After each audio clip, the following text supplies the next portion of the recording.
muda wote huo mzima. Kwa majina, mimi ni Pastor Lanares.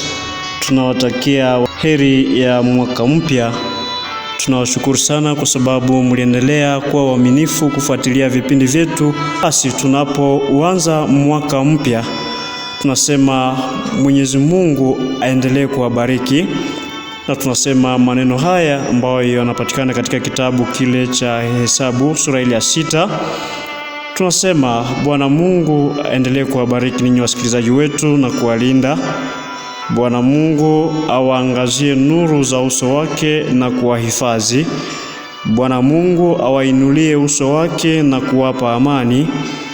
Na Bwana Mungu awe pamoja nanyi katika mambo yenu yote. Tunasema Mungu awalinde. Ni wenyu mtumishi wa Mungu Lanares. Asante.